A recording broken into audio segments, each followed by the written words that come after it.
Gastrointestinal obstruction in cats. Gastrointestinal obstruction refers to blockage that may occur in the stomach or intestines. It is a fairly common condition to which cats are susceptible. Younger cats are generally at a higher risk because they tend to be less discriminating about what they ingest. Gastrointestinal obstruction is defined as the partial or complete blockage of the flow of nutrients, solid or liquid, ingested into the body, and/or secretions from the stomach into and through the intestines.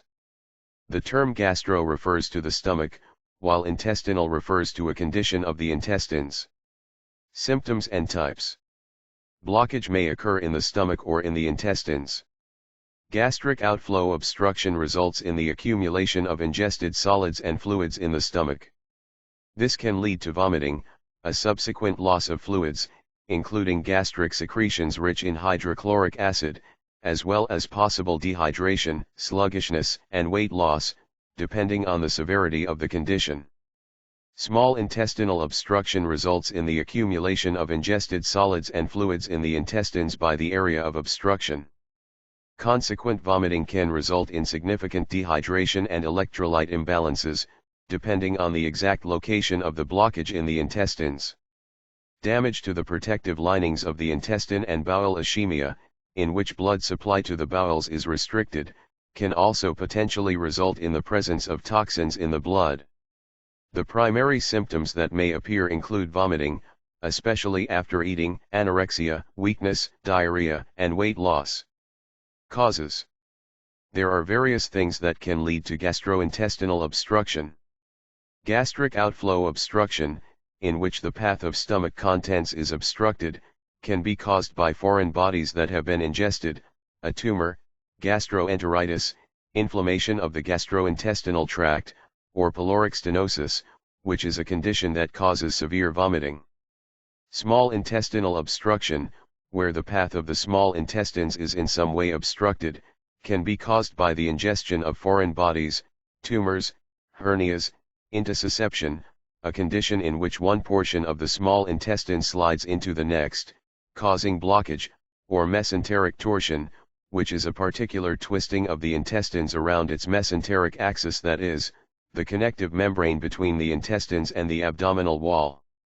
A number of risk factors may increase the odds of gastrointestinal obstruction, including an exposure to and tendency to ingest foreign bodies, as well as intussusception associated with intestinal parasites. Diagnosis. One diagnostic procedure that may be useful for confirming gastric and nearby intestinal obstruction is an endoscopy, in which a small tube with a tiny camera attached to it is led through the mouth and into the stomach, allowing for an examination.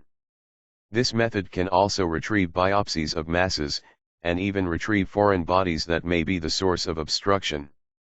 Other tests that may prove useful include urine analysis, which may rule out other causes of similar symptoms, such as liver disease, and abdominal ultrasounds, which may reveal a foreign body in your cat's stomach or intestine.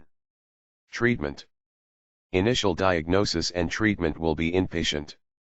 Treatment most likely will consist of surgery to remove the obstructing body, as well as any necessary treatment to address secondary effects, such as administration of fluids to avoid dehydration. The sooner the condition is diagnosed and resolved, the better. Living and management. After initial treatment, symptoms and progress should be monitored. It is important to replenish lost fluids, due to excessive vomiting or diarrhea, for example, to avoid dehydration. Activity should be restricted, and diet should consist of bland foods for 1 to 2 days, followed by a gradual return to normal diet. Note that no foods should be given orally until the obstruction has been removed and vomiting has ended. Prevention. If your cat has a tendency to ingest foreign bodies, it may become a repeat offender, so being aware of this and taking precautions will be an important part of avoiding repeat incidents of gastrointestinal obstruction. For example, do not leave garbage bins open to access for your cat.